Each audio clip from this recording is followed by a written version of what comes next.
Great. I was doing my whole thing, but I guess nobody could hear me. I'll start again. So good afternoon, everybody, and thanks for joining today. Today is one of the installments of the Wednesday webinar series, and today we'll be talking about the Public Housing Program Closeout. My name is Kayla Prendergast, and I'm one of your hosts today, along with some great folks from HUD. Before I pass it over to them to have us dig into the content, I just want to quickly review some housekeeping items. If you've joined us before, this is the same that it's been in the past. Just want to review for those who might be joining us for the first time today.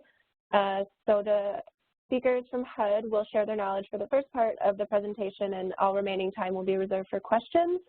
There are generally two ways that we have folks ask questions. The first way is to just simply type your question in the chat box, and I will read it out loud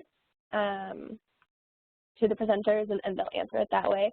Oh, it looks like someone is having their video on. Okay. And the second way is you can raise your hand. There's a little hand-shaped icon in the right-hand navigation panel, and I'll be monitoring all the participants to see if anyone has their hand raised. And if you use that function, I can unmute your line and ask, and you can ask your question out loud. Just a few minutes before this session, the WebEx system let me know that there is some glitching going on, and so that some of the participants might not enter unmuted. So just be aware of that and try to make sure you're muted at all times so that we can avoid any feedback. But generally, all participants are muted upon entry. And if you're having any technical difficulties, just send me a little note in the chat box, and we can get that resolved. As usual, this session is being recorded and will be posted on HUD Exchange. Usually takes about a week or so, and the PowerPoint presentation will also be posted on HUD Exchange.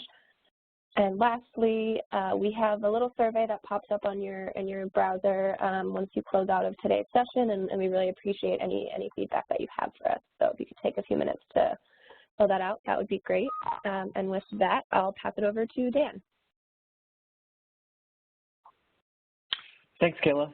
Welcome, everybody. As Kayla mentioned, this is our Public Housing Program Closeout webinar. Next slide, please. Chad, I think you're driving. Oh. Okay, so we have listed today as the sole presenter Chad Ruppel, a friend and colleague of mine, and we also have quite a few HUD folks on the line to answer any of the tough questions that folks may have at the end of the presentation. We have folks represented from the SAC and the Public Housing Program Office, as well as the Operating Fund Program Office. So all your tough questions will have a qualified individual ready and willing to answer those at the end. Right, so why are we, what does this webinar about? First, what does public housing closeout mean? What is that? What is the HUD definition of closeout? How is that different than, converting your last units or closing your last units? Which of the public housing repositioning options require that housing authority close out their public housing program? Some considerations that your agency might want to make before you decide to utilize those repositioning options and before you complete the closeout process, and then the nuts and bolts mechanics of how to complete the closeout. And as Kayla mentioned, we have all these previous webinar topics posted on the HUD Exchange available for your review anytime. In 2 weeks or so, we're going to have the project-based voucher overview, so make sure to register for that one. I think there's going to be a lot of great material there. As well as we are going to continue this webinar series in January and throughout 2021. We have a couple of webinar topics in mind that we're planning, but certainly when Kayla sends out the survey, if you want to flag any particular issues that you think your housing authority or if your HUD staff member or housing authorities in your portfolio are interested in the coming year, let us know and we can design a webinar for that. So thank you very much for that, for those requests in advance. And then lastly, as always, we have this growing public housing repositioning website on the HUD website, which has all the resources you can imagine if your housing authority is thinking about repositioning. And if you're new to this and you want to go back and have an in-depth sort of overall repositioning training, we have this Introduction to Repositioning webinar series.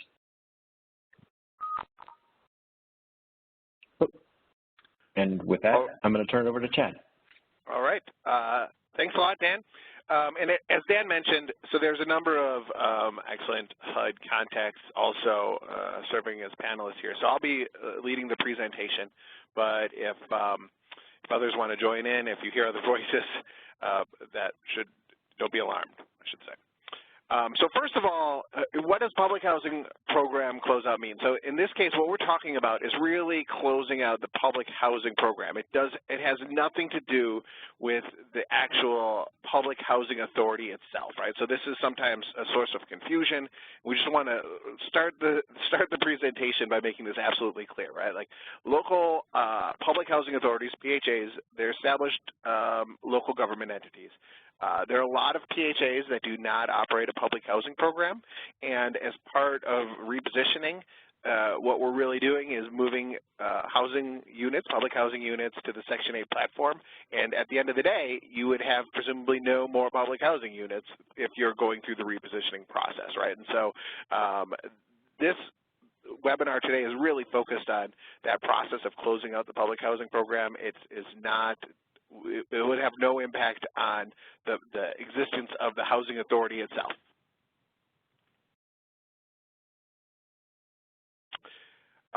There are two main things to consider when we say closing out the public housing program. So the first is your fair clause limit, right? So for those of you who aren't as familiar, basically the fair clause limit is an amount of units that HUD has determined that you would, if you built up to that number, say you have 100 for a fair clause limit, HUD would give you funding to maintain those units as public housing. And every housing authority that has a public housing program has some fair clause limit.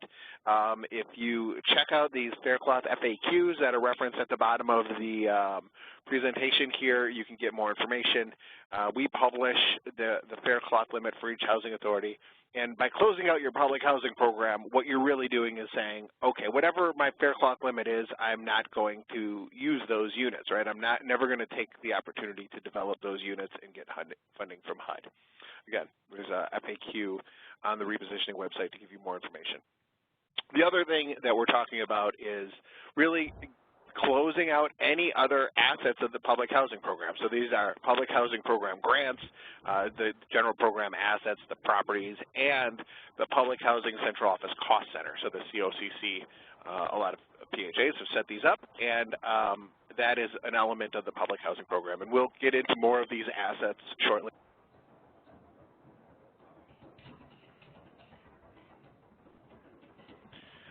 Okay, so when is public housing program closeout required? This is required in a number of instances. One is when there's Section 18 disposition. So if you did the 50 and under option for Section 18 disposition, one element of that 50 and under approval is that you're committing to close out your public housing program, and so that's when this process is required. Another option is if you're doing Section 22 streamlined voluntary conversion, and under those, if you take that streamlined voluntary conversion option, this is also required. If you do a RAD streamlined processing for 50 and under, then this process is required. And if you do RAD where the public housing units converted to the PHA, there's no fair clause authority left, right? So if you're converting units under different platforms, sometimes you maintain fair clause authority. When you convert under RAD, you lose that fair clause authority. So in some cases, if you're doing all RAD conversions, you would move your fair clause authority limit all the way down to 0, and in those cases, there would be 0 fair clause authority left, and again, closeout would be required. For all other cases, closeout is optional. When a PHA removes all of these units and there's still some fair clause authority left, you still could maintain a public housing program, right? Like you can opt to develop new units.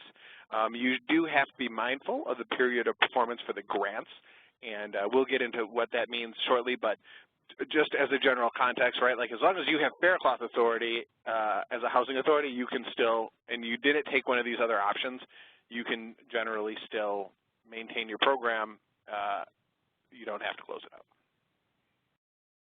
All right, so there are things to consider before going into the Public Housing Program closeout process, and they really fall into two broad categories, right? The first is personal property and equipment.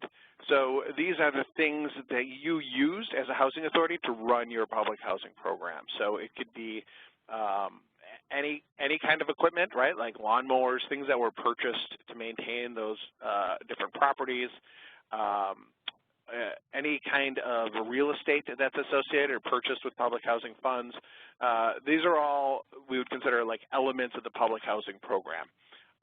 And for the most part, you should be thinking about this stuff as you're doing your repositioning itself, right? So if you're converting a property, say through RAD or through Section 18, we allow you to take whatever assets and equipment that are part of maintaining that property or associated with that property.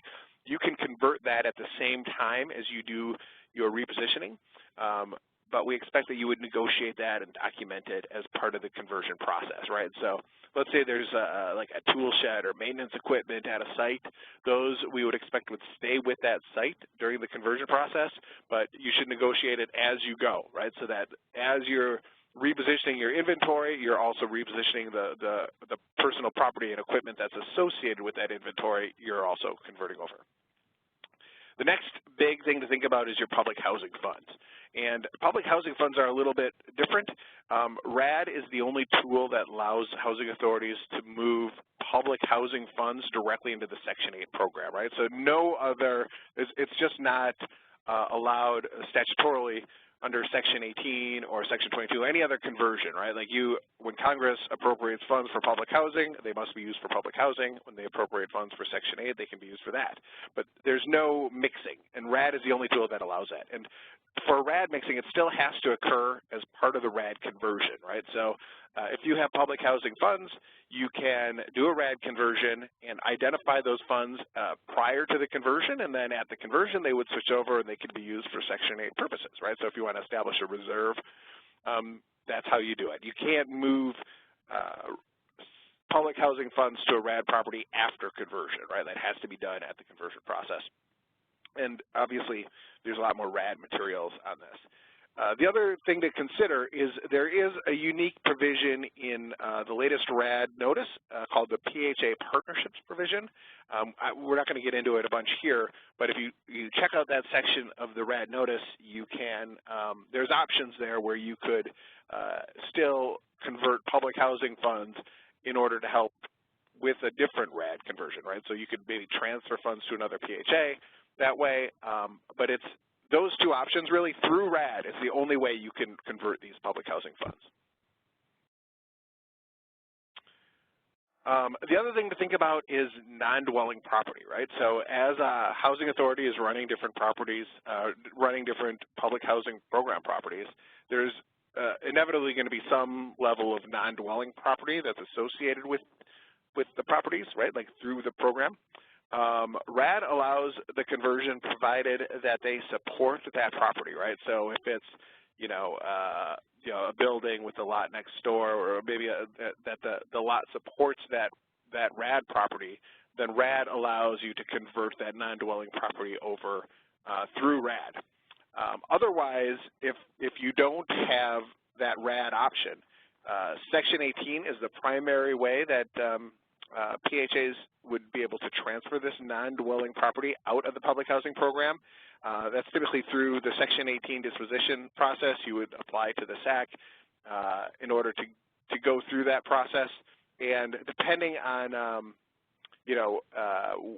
what your plans are, there may be some kind of repayment back to HUD, or there might be a use agreement put on the site. But in either case, you would go through the Section 18 disposition process, which is basically a transfer. You do need to have a separate entity identified by the state in order to receive that property. And then through streamlined voluntary conversion, you would also, if your PHA was going through a streamlined voluntary conversion process, you could also include non-dwelling property as part of the streamlined voluntary conversion application. and that would allow the PHA to retain it. Again, there would be some kind of restrictions potentially, or dispose and transfer the property. In either case, as you're getting out of the public housing program, you must consider, what I mentioned earlier, right? Like the equipment, any funds, and any non-dwelling property that could have been purchased with public housing funds. So another thing to consider before entering this public housing program closeout process is that because of the requirements associated with some of our programs, you may still get more funds, public housing funds, after conversion, right? So if Housing Authority is doing a Section 18 removal, they'll generally be eligible for asset repositioning fee, which is an element of the operating subsidy funding, or demolition, disposition, transition funding, DDTF, which is an element of the capital funding. And both of those are eligible even if the PHA is removing the last of their units, right? So if it's a 50 and under conversion and the PHA is going to have 0 public housing units left, you may still be eligible to receive this ARF and DDTF funds.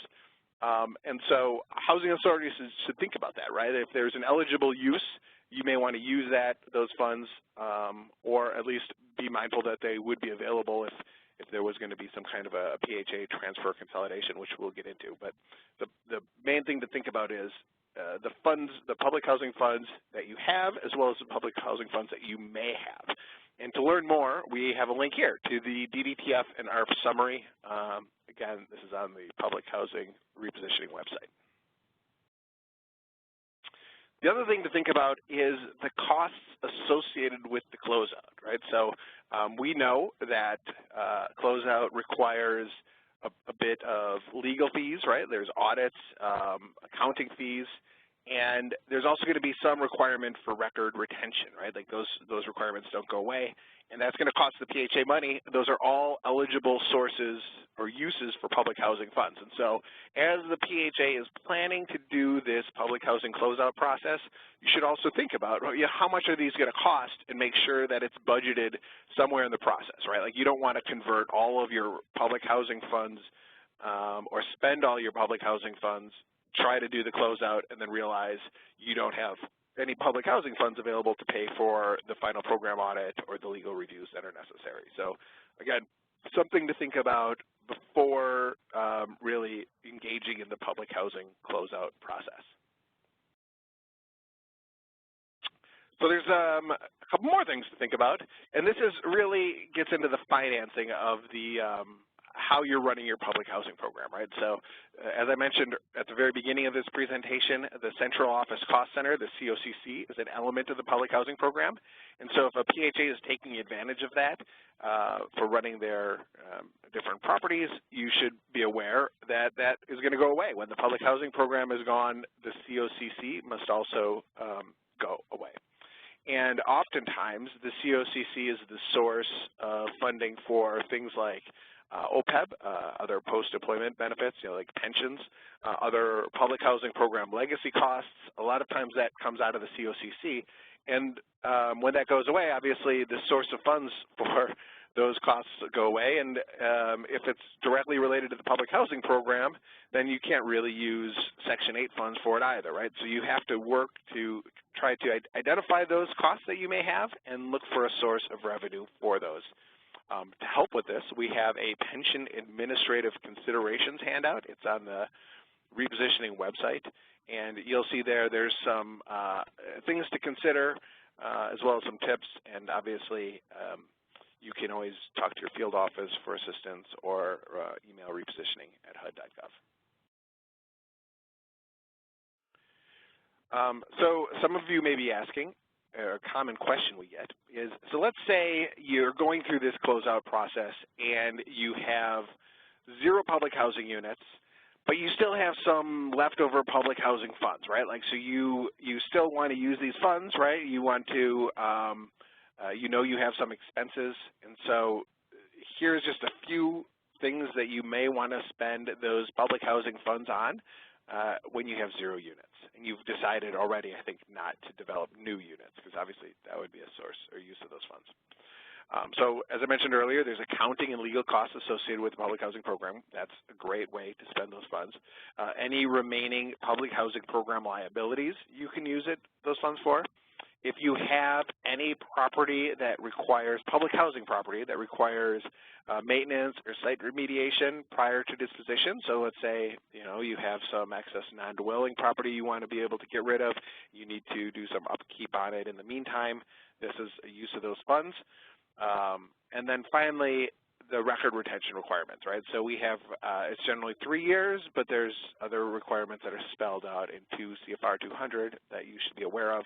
And again, we know that it's going to cost money to maintain those records, and so we would expect PHAs to use their whatever public housing funds they have available or budget the funds necessary to meet those requirements. All right, and a final thing to consider is the period of performance of the grant, right? So every grant, or at least our 2 main funding sources for public housing, have their own separate requirements as it relates to period of performance. And this is the period in which a grantee is allowed to use those funds. It's not, they all have some kind of expiration date. And in the case of operating fund grants, it's based on the last date of removal of the last ACC unit. And so you can find out more by going to the Repositioning and Public Housing Funds handout here, but just be aware, right? Like as soon as you get down to 0 ACC units, a clock starts ticking on how long you'll be able to use your operating fund grants or any related operating funds. Similarly, capital funds also have their own period of performance. Capital funds, in some ways, it's a little easier because it's dictated by Congress and it's based on the day you get the grant, right? So it's a fixed period based on the grant award date. But as a housing authority is thinking about what are they going to do, they've gotten down to 0 ACC units. I think it's important to keep in mind this period of performance because at some point you may have 0 ACC units, you may have fair cloth authority, but those grant funds are going to go away, right? So you're kind of on the clock in order to decide what you're going to do with your program, or at least if you want to use those funds, you're on the clock. So once you get through all that, right, like we've talked about when you have to close out your program, things to consider, the use of funds, now finally you're at the point where, all right, you've taken care of all that, you're going to do a public housing program closeout. You have 2 options to do this. The first option is you could transfer what's left of your public housing program to a neighboring housing authority, right? So maybe you're next to a larger housing authority or there's a state agency, some agency that's nearby, you could just take your whatever's left of your public housing program and say, hey, you can now have what's left, right? And we allow this through the Transfer and Consolidations Notice. It's PIH Notice 2014-24. There's more information there, and I'll dive into it a little bit more in this presentation. Or the other option is to say, you know what, I'm not going to transfer. I just want to be done. I'm going to do an ACC termination. And so in this case, you would really you would plan on whatever's left of the housing authority, whatever's left of the public housing program, not the housing authority, sorry. Whatever's left of the public housing program, you would have to account for. And there's instructions in this notice 2019-13 where in most cases you would have to send some funds back to HUD depending on the situation. If there's any program funds, you would definitely send those back to HUD. But it's just another approach here. So option 1, you would transfer or consolidate with another housing authority, really give them your public housing program. Or option 2, you would just pull the plug and really send what's left back to HUD. And we have a notice or a form that helps with this, right? So we have this HUD Form 5837. I've got a snapshot of it here, and there's really not much more to it than what you see on the screen. It's really like one-page form. We expect this as part of any PIC removal application that includes the last of your public housing units, right? So anytime you submit a PIC application and it would, in effect, zero out your ACC units, we would expect to see this HUD Form 5837 attached. And this form really, like I said, it's a short form. What you're really doing in this form is telling HUD what your intention is with your public housing program. You're either going to develop new units, right, provided you didn't do one of these options that I mentioned earlier, which would prohibit you from developing new units, or you are going to close out your program. There's a couple other details there, but just be mindful. This is a form that is required when you remove the last of your ACC units. You can always change your mind, so it's not like you're not necessarily going to be stuck with this option, but we do require that you at least tell us what your plans are initially at the point of that last unit removal.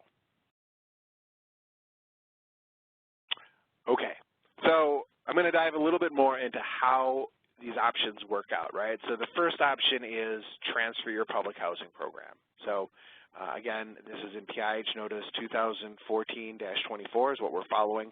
The key requirements there are that your board, for both the PHA board that is leaving the public housing program and the PHA board that's receiving, has to accept it, right? Like, that's pretty no-brainer, right? Like, both the governing bodies have to say, I'm good with giving up my public housing program, and the other one says, I'm accepting it. There has to be a legal opinion from the receiving PHA that says they can claim jurisdiction, right? So this is based on the local requirements.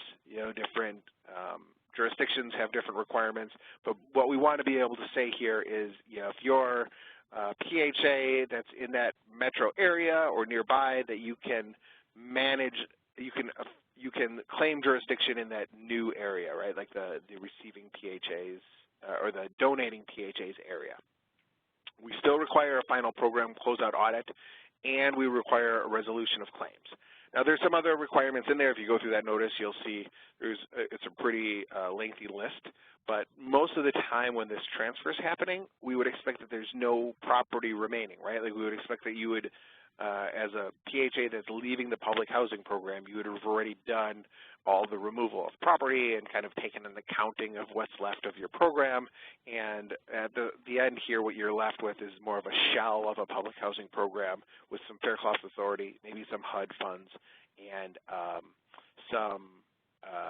perhaps some other program assets. But this option, I think a big benefit of it is that it allows those assets, whatever's left of that program, to stay at the local level, right? Like, HUD won't come asking for those funds back if they're transferred to another program and they can be used to maintain additional public housing.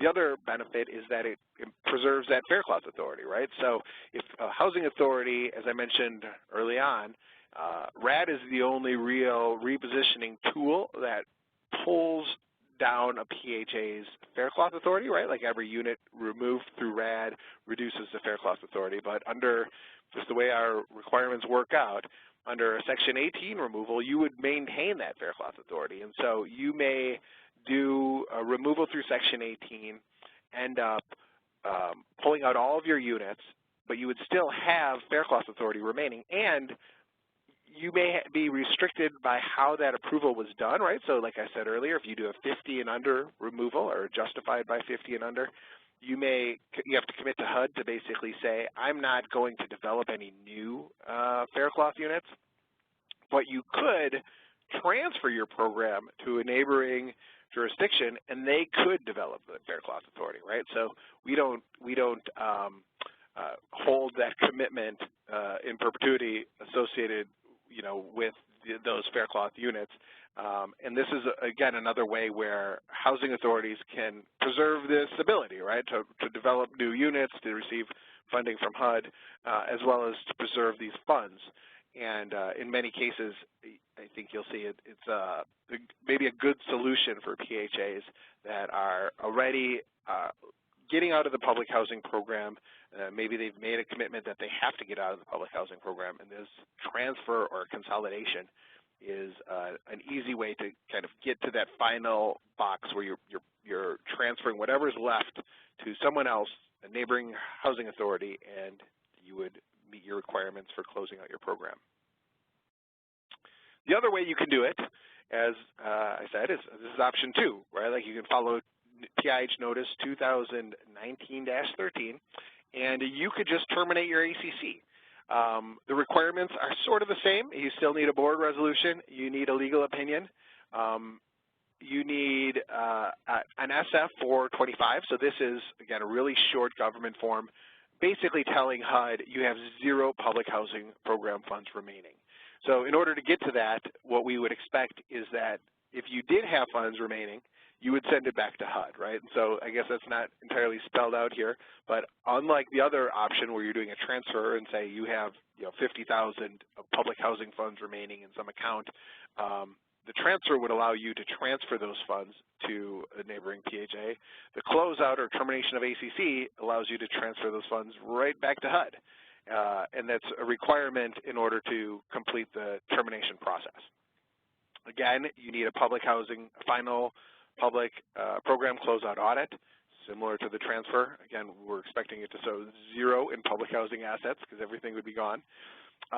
You need to remove all of the public housing real property, so anything that's left. And you also have to follow the disposition and removal requirements of 2 CFR 200. Again, a lot of this is all spelled out in PIH Notice 2019-13. I think in broad strokes, the 2 options are, they're very similar in terms of the work you have to do from a housing authority perspective. It's whether you want to be able to transfer those assets to a neighboring jurisdiction or send them back to HUD. Just to reinforce this a little bit more, we have an example here of when a transfer would be good, right? So let's say you have a PHA-A and PHA-B. In many cases, PHA-A, let's say they're serving as a PVV HCV administrator for PHA-B, right? So oftentimes if there's a smaller PHA, they may not have their own HCV program, and so a larger PHA in the area or a state PHA may come in and administer those project-based vouchers. And that's great, right? Like that's it's very helpful that they're doing that. It's serving those units. And in return, rather than PHA-B just terminating their ACC and sending what's ever left of their authority, their program back to HUD, they may say, hey, I'll do a transfer, right? I'll give you whatever left of my public housing program. So this would include, again, the public housing program assets, the fair cloth limit. It does include any liabilities, right? So we would assume that the housing authority would cover any of their public housing program liabilities first before they do this transfer. But, when you do the transfer, you get the whole program, the good and the bad. But overall, I think most housing authorities would see this as kind of advantageous, right? Like rather than sending money back to HUD, you would do this type of a transfer, and it would allow PHA-A to maybe serve more people, right, to at least improve the financial sustainability of their public housing program, potentially develop new public housing units, and expand their mission. And I think everyone prefers that to sending money back to HUD sometimes, right? And so I think it's a good option if this works out or if you have a PHA in this type of situation to really consider doing a transfer rather than a straight ACC termination. So I've gone through a lot here, and if you want more, we have more. So first, we have a Public Housing Program Closeout website. There's a link here. You can also get to it from the Repositioning website. We have the general Public Housing Repositioning website, and there's a lot of, throughout this presentation, I've been referencing different handouts. They're all available there. There's even more available. And I think by reading through those, hopefully you'll get a good understanding of what you can do with your public housing funds, how DDTF and ARF factor in, and again, some administrative considerations when removing your public housing program. And finally, you can always talk to your local field office. They'll be able to help you or put you in contact with others who can. And you can email repositioning@hud.gov. In some cases, especially if it's a question of whether you can, what the funds can be used for, or if you have specific requirements or questions around the funds, we're happy to help and hopefully point you in the right direction. So that's my presentation. I'm assuming there are a number of questions or comments out there, and so Kayla, if you want to dive in. Yeah, let's do it. Just, Chad, can you hear me okay, just to make sure? Yeah, I can hear you. Okay, cool, just before I don't want to get all started again and then have no one hear me. Okay, so first question that came in is, if the PHA is closing out completely without a quote-unquote receiving PHA, what is required for the legal opinion? So there's more information in that notice, but what the legal opinion is really saying, first I would say, please review 2019-13 for the official HUD answer. But the legal opinion is really saying that you have met all the requirements of that notice, right? And so that's what the board approval is saying as well, right? So the notice, in a nutshell, right, like that's saying that your public housing program, all the liabilities have been taken care of, that there's no more, the public housing program liabilities are taken care of, all the funds have been accounted for, all the assets have been accounted for, and you're ready to terminate your public housing program. And so that's what the board resolution generally says, and that's the legal opinion is just, again, reaffirming that. And so, what we're talking about in that case is that there should be no more property remaining under a public housing declaration of trust, that there's no other public housing program remaining requirements on either the properties or any of the assets or funds of the housing authority that the housing authority needs to maintain. So the legal opinion is basically reinforcing the board resolution. Okay, thanks. Got a few questions about the presentation, if they'll be available. I sent around, when I sent the logon instructions the second time around 12:30 Eastern, the slides were attached there. And then I can send them around again when I'm letting people know that they have been posted on HUD Exchange. But if you need them before that, just feel free to send me an email and I can make sure that those get to you. Okay, next question. Would you do an SF 425 for each PH program, or for example, CAT Fund, Ross, et cetera, or just list all the programs on the form and do one form? So where we really care about this is for the public housing funds. Kevin Gallagher, the director of the Financial Management Division, is on as well. But so Kevin, feel free to jump in. But I think where we really care about this is on the public housing subsidy funds, because we don't have as good of insight into how those funds are being spent down. For the capital fund side, we can see in locks when a program has spent down those funds, when they've gone through their final audit. And so that's what we look at when we're terminating the ACC with regard to those funds. But again, where we really need the insight is when it's the public housing program funds. We don't have as good of a picture, and so that's where the SF 425 comes in. I don't think you need it for as many other fund areas.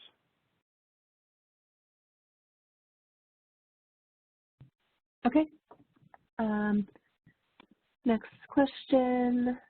Do you have a standard format for the board resolution and legal opinion? So we don't. I think you can pull language out of 2019-13 that should help you. So that's what I would recommend. Okay, cool. When you say we can do maintenance or site remediation with funds/reserves prior to disposition, can we use those funds to demolish some of the buildings before we dispose of the land? This is under a Section 18 disposition action. So I think, and Kathy Shivas from the SAC is on as well, so Kathy, feel free to chime in. But I think the rule is that if you have HUD approval as part of the Section 18 disposition action to do a demolition, and you say that you're using public housing funds to do that demolition, then yes, you can use public housing funds to do that demolition. Kathy, you. I don't know if you're still listening. But I would say also we spell this out in more detail on that. So I reference this in the handout or in the presentation, but there's a handout called Public Housing Funds and Repositioning, and it's on the Repositioning website, and it spells this out in more detail.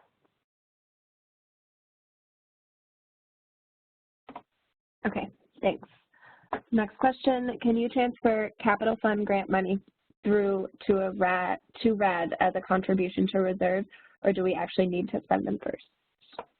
No, that's the benefit of RAD. If you have any capital fund grant money, as long as you identify it in your RAD sources and uses, and you'll work with your transaction manager, you can definitely put your capital fund grant money into your RAD project. And once it's in a sources and uses, it can be used for any part of the conversion process, right? And so it kind of blends it all together. So if at the end of the day it's fungible, and you would say, yeah, I want to have a higher reserve, or maybe there's reserve requirements because of the underwriting, that would be okay.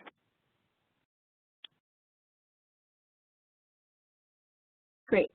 And so this is the last one that I'm seeing in my queue, so just want to let people know that there are, we do have a lot more time for questions, so feel free to send them in. But if there is no longer a remaining board, i.e. PHA totally out of the public housing business, what do we do for the board resolution? Good question. So first, I would say, just as a general statement, right, like we're not getting rid of the boards, right, like that.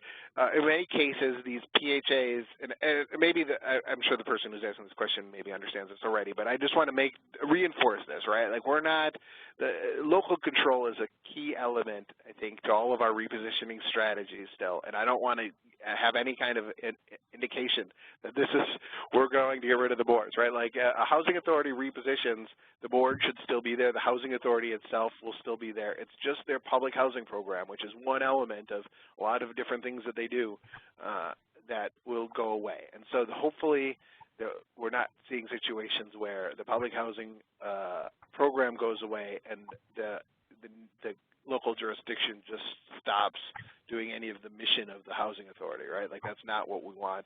In fact, I think repositioning helps further that mission. But anyways, so hopefully the board is there. But in cases where the board has dissolved, we have an opportunity or a way to address that. Again, it's spelled out in 2019-13. But what we say is you need the local appointing official, so that's generally like a mayor.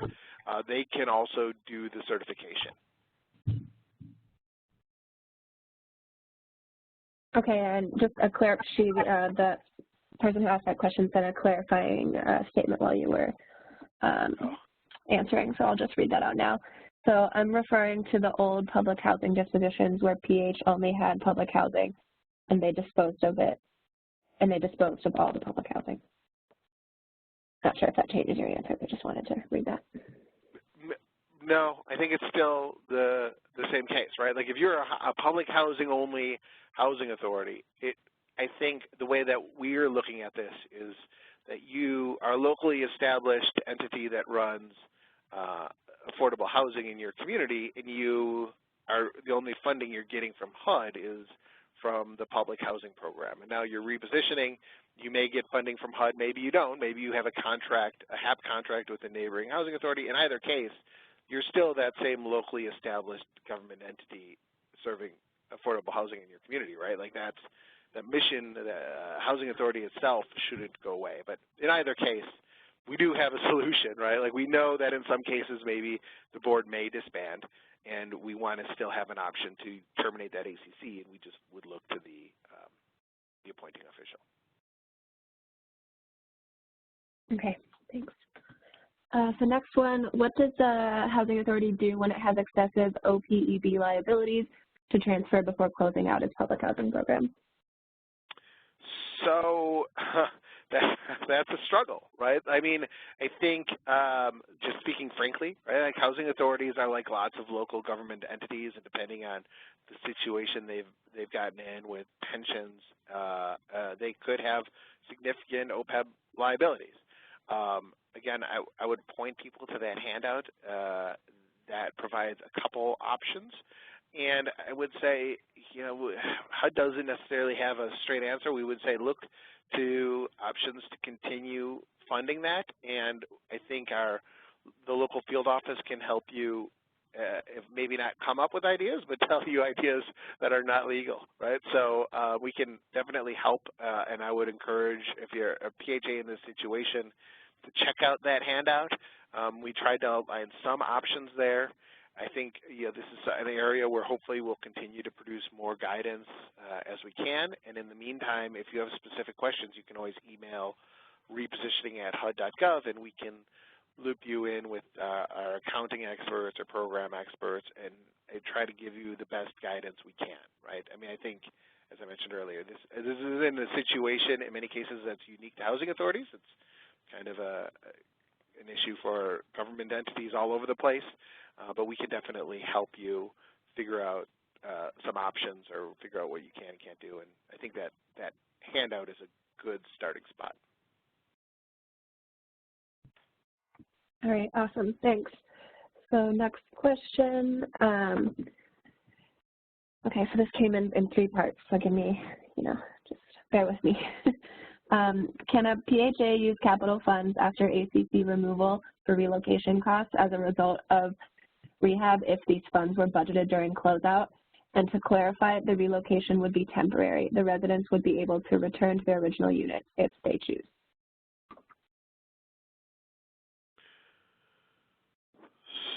So I know it seems Kathy maybe had to jump off, but if Kathy Shibas is on, don't know if she is. I think. Yeah, I'm actually still here. Okay. So, yeah, I think I understand that. So is the question, can you use, I get the relocation cost. So you can use, is the question again, could you repeat the question one more time? So, sure. Oh, go ahead, Chad. No, you. I think it's better you say it than my paraphrasing. Okay. Can a PHA use capital funds after ACC removal for relocation costs as a result of rehab if these funds were budgeted during closeout? And to clarify, the relocation would be temporary. The residents would be able to return to their original unit if they so choose. So I think I understand, and I think the answer is no. So you can definitely use capital funds to pay for relocation as a result of a Section 18 or Section 22 conversion in relocating the families from the public housing units. But once they are relocated and moved to the HCV program, capital funds can't be used at that point to do any temporary relocation that would involve maybe moving the families from that HCV on-site lease off-site temporarily and then back, say, to a PBV unit that's redeveloped on the site. Once the family is moved to public housing, or from public housing on the 50058, and that unit is in RMI and PIC from the public housing program, then it's not an eligible use of capital funds. That's the latest guidance from OGC on that issue, if I understand it correctly. If I didn't understand the question, please chat back or clarify, or Chad, if you have anything else to add. I guess I would just say, as those of you who have been doing this repositioning for a while probably know, right? Like we run into new situations, and our guidance has been evolving and hopefully finding spots that are more practical for you all as administrators of the program and make sense and meet our federal requirements. And so if you have an example and you want us to run it down, like this site seems like there may be some option there where we don't have clear guidance, please feel free to either, raise this through your field office or email repositioning@hud.gov. And if we have like a real life example where you say, this is, what I want to do and the funds that I want to do it, we can make sure to help address the specifics a little bit better and work with our general counsel to make sure that we're following all the federal rules at the same time.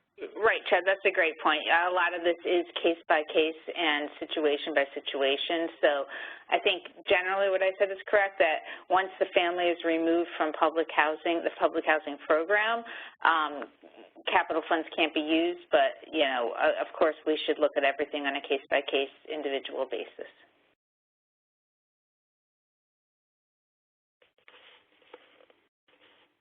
Okay, thanks both of you.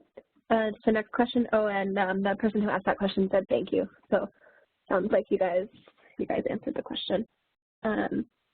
Next one, so getting back to governing boards, once conversion to affordable housing, are we required to have 5 board members appointed by the mayor and 2 resident members elected by residents? We often have a problem finding residents willing to serve on the board, but do have an advisory board of residents. So I would say, just as we don't have any control over whether the Housing Authority Board is terminated, right? Like that's local government. That's how those boards are set up and maintained. That's all local government, right? Like a lot of times that's written in state statute. And so I think you would have to look there.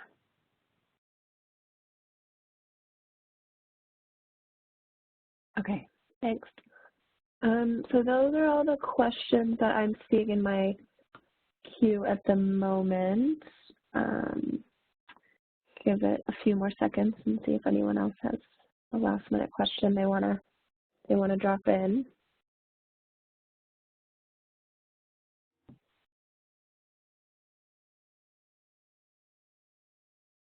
Okay, so another one came in. If it is Section 22, since the temporary relocation and then moving tenants back are a consequence, Section 22 conversion and is required by it. I think we might, does that make sense to you, Chad, or do we maybe need a little bit more detail? Could you repeat that? Yeah, it's a little confusing. So if it is Section 22, since the temporary relocation and then moving tenants back are a consequence of Section 22 and is required by it, the use of capital funds for relocation.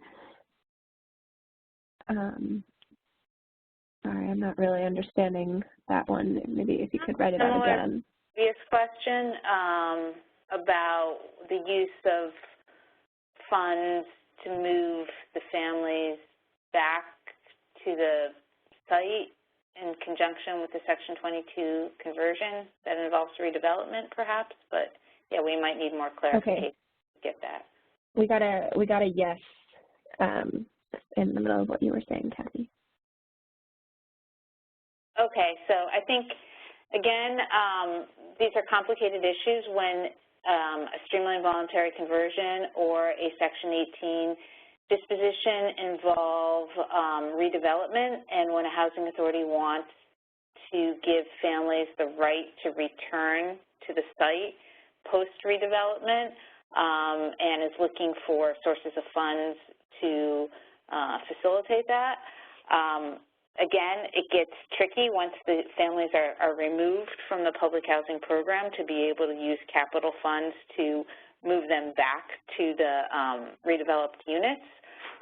So I think generally it's not allowed after the families are relocated with HCV, including relocating them HCV on site at the time of the conversion or the disposition. But I think Chad made a great point that, we're willing to look at these and consider these on an individual basis based on the facts presented. And Section 18 and Section 22 both require housing authorities to pay for the actual and reasonable relocation costs. Again, generally that's moving and capital funds are eligible for that. But again, that's generally considered just moving the public housing families to comparable housing at the initial stage, and not necessarily any subsequent relocations. But again, I think we can look at these on a case-by-case basis.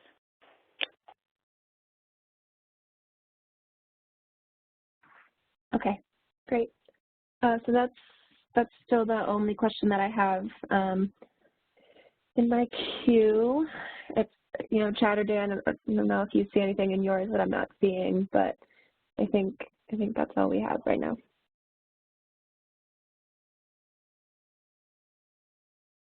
All right.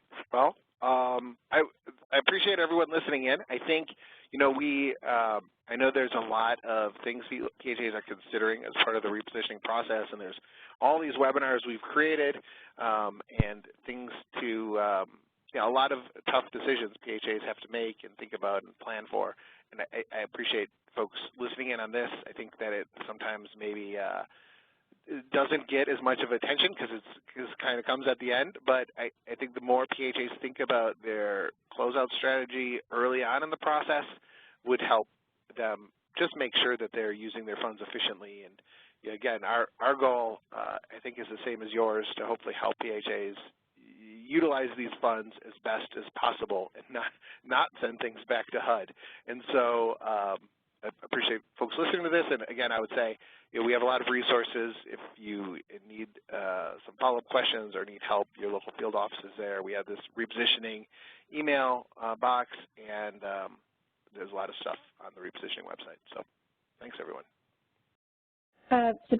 So Chad, we actually did have one more come in, and I just want to make sure we get anybody. Sorry, that was just your closing remarks. But can you just talk a little bit about sort of what happened to the public housing employees after RAD conversion, and if there's anything that's different?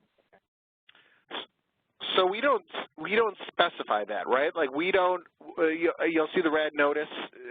We don't dictate to the housing authority what happens. I think in most of the cases that we would expect that those employees, the housing authority is maintaining these buildings. You still need the same people for the asset management, for the project, for the maintenance of the buildings, and so they would presumably transfer over to this new entity that's now going to manage the building. Otherwise, housing authorities sometimes set up a contractual relationship where they would still serve as the employer and they would contract with the entity. But that it really varies on a case-by-case basis, and we don't really dictate one way or the other. Okay, great, thanks. That really is the last one. So thanks everybody for joining, and Dan, I don't know if you have any closing words. But. No, that's it. Thanks so much. I'll just one more resource for some of these tough questions for PHAs to think through. If you're not wanting to send an email to the email box, we also have what's known as repositioning panel calls, and those are a good opportunity to have an audience of HUD experts on the phone. So if you're not familiar with those, just send a note to your field office and say that I have a particular question or repositioning strategy I'd like to talk through, and they can set you up with a repositioning panel call. But other than that, thank you, Chad, and thank you, Kayla and Kathy, for your presentations today. Thanks, everybody. Enjoy the rest of your Wednesday.